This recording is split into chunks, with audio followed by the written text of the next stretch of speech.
आजूबाजूला मच्छर आहे, मच्छर अगरबत्ती नसेल तर मी पाठवतो, पण काळजी घ्या तुम्ही. एवढंच. अजूनही म्हणजे इथं फवारणी झाली, फवारणी होऊन पण अजूनही मच्छर आहे या रूम मध्ये.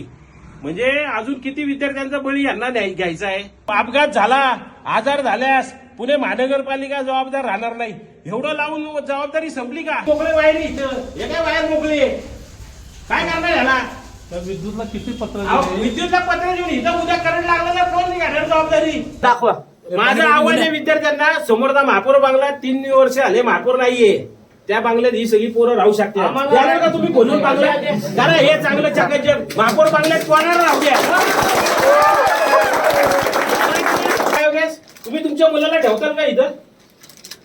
असं फायर ब्रिगेडची व्यवस्था नाही, फायर ब्रिगेडची एक्सटिंग्विशरची मुदत गेलेली आहे, बाथरूम स्वच्छ नाहीये, प्यायला पाणी स्वच्छ नाहीये. पोरं ज्या टाकीतनं पाणी पितात ना त्याचं व्हिडिओ शूटिंग आम्ही काढले.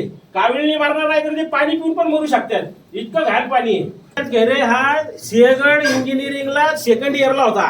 आई बापांनी काय म्हणून टाकलं असेल हो यांना? हा काय सांगा ना मला, काय म्हणून टाकलं असेल की बाबा माझं पोरग अजून 2 वर्षांनी हाताला लागल, नोकरीला लागल. आणि आमच्या बरोबर आम्ही साहेब ठाकरेंचं जेव्हा आंदोलन झालं तेव्हा आमच्या बरोबर आंदोलनात सहभागी होता विद्यार्थ्यांच्या न्याय हक्कासाठी. आज तो आमच्यात राहिलेला नाहीये.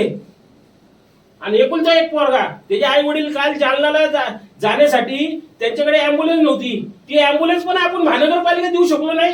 हे दुर्दैव.